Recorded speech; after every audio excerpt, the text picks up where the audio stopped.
Hello বংস, welcome to my YouTube channel. তো আজকে একটা হিন্দি ফিল্ম নিয়ে কথা বলবো, যেটা যখন রিলিজ করেছিল পুরো বলিউডটাকে পুরো একদম চেঞ্জ করে দিয়েছিল এবং বলিউডের মধ্যে তখন একটা নতুন একটা ফ্লো নিয়ে এসেছিলো। তো আজকে ডিডিএল যে মানে দিলওয়ালে দুলহানিয়া লে যায়েঙ্গে আজকে 25 বছর পূর্ণ করলো, যেটা আজকের দিনে 1995-এ ফিল্মটা রিলিজ করেছিল।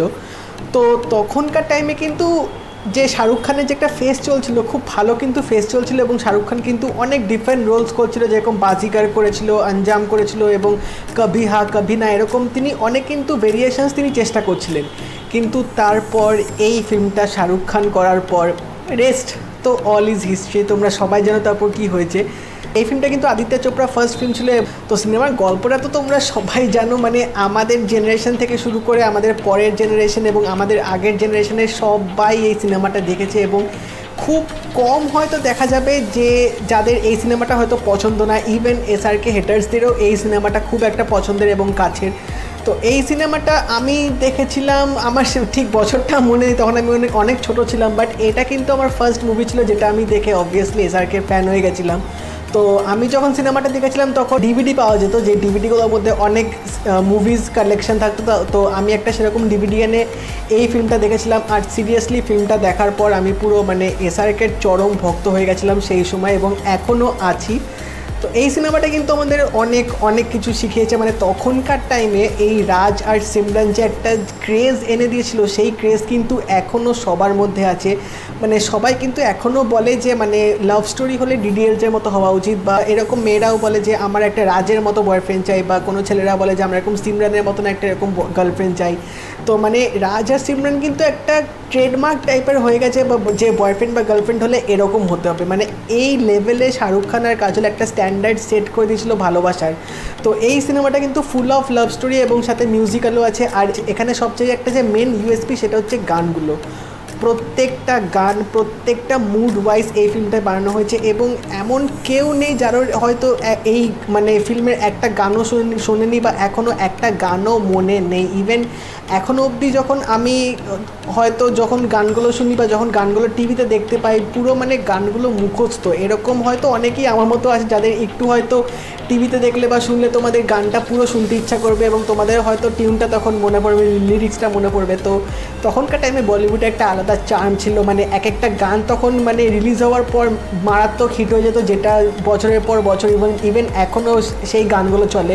তো এই ফিল্মটা আজকে 25 বছর কমপ্লিট হলো এবং সাথে সাথে মানে ডিডিএলজে কিন্তু একটা ল্যান্ডমার্ক সেট করেছে বলিউডে, যে তারপর থেকে কিন্তু তখনকার সময় কিন্তু তারপর অনেক লাভ স্টোরিজ রিলেটেড এরকম ফিল্ম বানানো হলো, যেগুলো আস্তে আস্তে বাকি অনেক ফিল্ম হিট হলো, যারা অন্য একটা এরকম লাভ জনারটা কিন্তু তারপর বলিউডে আরও আসতে শুরু করলো, যেটা তখন আস্তে আস্তে বলিউড আরও উঠলো এবং এই ডিডিএলজে কিন্তু একটা স্ট্যান্ডার্ড সেট করে দিয়েছিল এই লাভ স্টোরি জনারের জন্যে।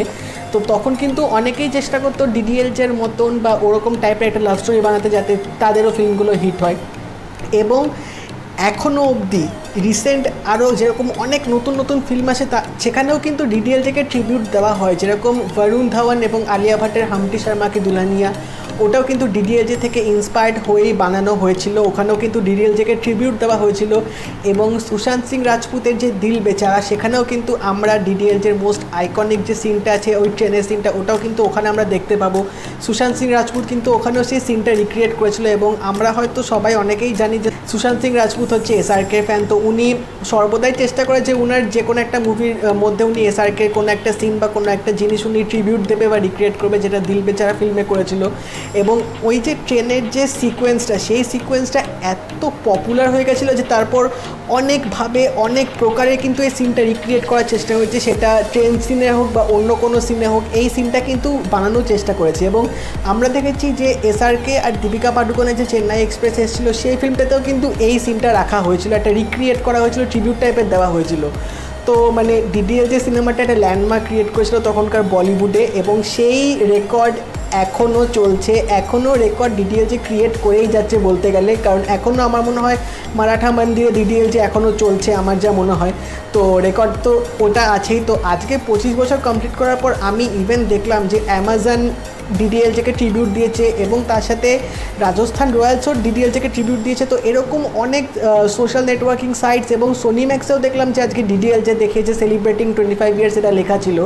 তো মানে এই একটা সিনেমা কিন্তু মানে সবার মনের কাছে এবং সবার পছন্দের, এবং তখনকার জেনারেশনদের কাছে তো এই সিনেমাটা অল টাইম ফেভারিট। কারণ শাহরুখ খান তখনকার টাইমে আমাদেরকে ভালোবাসতে শিখিয়েছে, আমাদের দেখিয়েছে যে ভালোবাসা কীরকম হয়, ইভেন আমাদেরকে এটাও শিখিয়েছে যে কোনো একটা মানুষকে ভালোবাসলে তাকে পেতে গেলে কি করতে হয় এবং ফ্যামিলিদের সাথে কিভাবে মিশতে হয় এবং কিভাবে ইমপ্রেস করতে হয়, সব জিনিসগুলো কিন্তু শাহরুখ খান দেখিয়েছে। এবং শাহরুখ খান আর কাজলের কেমিস্ট্রিটা মানে এখনও ওরকম কেমিস্ট্রি কিন্তু আজকালকার টাইমেও কিন্তু কেউ সেই স্ট্যান্ডার্ডটা সেট করতে পারবে না যেটা এসআরকে আর কাজল DDLJ দিয়ে আমাদের দেখিয়েছে। তো বলিউডে এখনও কিন্তু সবচেয়ে মোস্ট ফেভারিট কাপল যদি বলা হয় সেটা কিন্তু এসআরকে আর কাজলই থাকে, কারণ তাদের যে অন ক্যামেরা যে কেমিস্ট্রিটা সেটা কিন্তু আর কোনো কাপল কিন্তু ম্যাচ করতে পারবে না। ইভেন দিলওয়ালেতে যে এসআরকে আর কাজল যে করেছিল সেখানেও কিন্তু বেশ ভালো লেগেছিলো দেখতে, এবং সেখানেও কিন্তু একটু DDLJের একটু ছাপ রাখার চেষ্টা করেছিল। তোমরা হয়তো যারা দিলওয়ালের এন্ড সিনে দেখেছিলে তারা হয়তো বুঝতে পারবে যে এসআরকে ওখানে একটা ডায়লগ দিয়েছিল। তো প্রত্যেকটা তো এই মুভিটা মানে প্রত্যেকটা সিন, প্রত্যেকটা মানে ফ্রেম টু ফ্রেম ইমোশনসগুলো কিন্তু বেশ ভালোভাবে দেখিয়েছে, এবং এখনও মানে মনে হয় প্রত্যেকটা সিন চোখের সামনে ভাসে, এত ভালোভাবে পিকচারাইজ করা হয়েছে। এবং প্রত্যেকটা ডায়লগ, এসআরকে তো সব করা ডায়লগই মোটামুটি এই ফিল্মটায় হিট ছিল, এবং সেই ট্রেনের সিনটা আছে এবং পালাট ওই সিনটাও আছে। তো এরকম অনেক কিন্তু মোস্ট ফেমাস সিনসগুলো কিন্তু এই ফিল্মটার মধ্যে ছিল।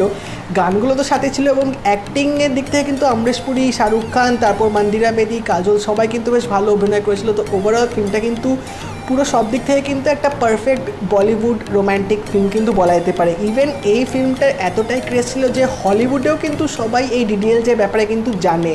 DDLJ ফিল্মটা কী, ফিল্মটা নিয়ে কি হয়েছে, সবার কিন্তু ওয়াকিবহাল আছে এই ফিল্মটা নিয়ে। তার মানে বোঝা যায় যে এই ফিল্মটার কতটা লেভেলে ক্রেজ ছিল। এবং রিসেন্ট আমি একদিন আগে দেখলাম যে এসআরকে আর কাজলের একটা ব্রঞ্জ স্ট্যাচু মনে হয় লন্ডনে করা হবে এই to celebrate 25 years of this film. তাহলে বোঝাই যাচ্ছে যে এই ফিল্মটা এখনও অবধি কিন্তু পপুলারিটি 1%ও কমেনি, কারণ ফিল্মটা এতটাই ভালো এবং এতটাই কাছের।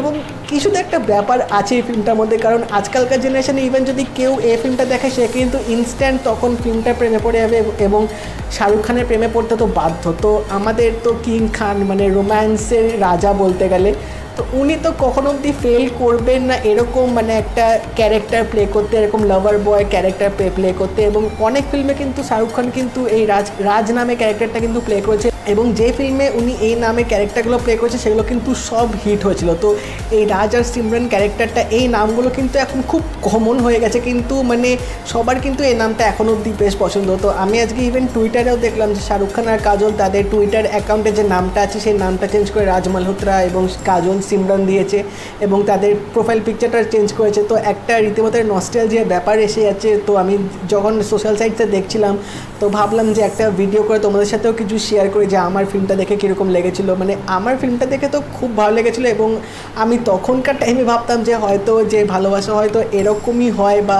একটা ভালোবাসা পেতে গেলে হয়তো এরকমই করতে হয়। তো এটা তো মানে বলতে দ্বিধা নেই যে সবাই ওই ফিল্মটা দেখেই কিন্তু ভালোবাসা কি সেটা জানতে শিখেছে, এবং আমাদের কিং খান কিন্তু দেখিয়ে দিয়েছে যে হ্যাঁ এইভাবেই ভালোবাসতে হয় এবং এইভাবেই ভালোবাসার জন্য লড়ে যেতে হয়, যেটা DDLJ আমাদেরকে সবার আগে তখনকার টাইমে দেখিয়েছিল।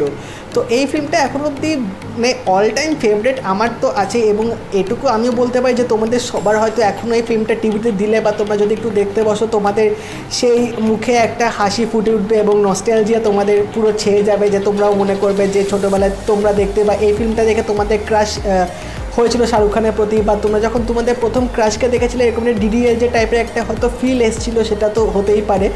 তো আজকে ফিল্মটা 25 বছর পূর্ণ করলো, তো ভাবলাম তোমাদের সাথে একটু শেয়ার করি। আমার তো খুব নস্টালজিয়া লাগছে এই ফিল্মটা নিয়ে আজকে। আর যারা তোমরা আজকে যারা এই ফিল্মটা দেখেছো তাদের তোমাদের যদি কোনো মেমোরিজ থাকে অবশ্যই কমেন্ট সেকশনে আমাকে জানিও কী মেমোরিজ আছে, এবং এই ভিডিওটা যে দেখে যদি ভালো লেগে থাকে একটা লাইক করে দিও, শেয়ার করে দিও, আর চ্যানেলটা কিন্তু অবশ্যই সাবস্ক্রাইব করে দেবে, আর নোটিফিকেশান বেলটা কিন্তু অল করে দেবে।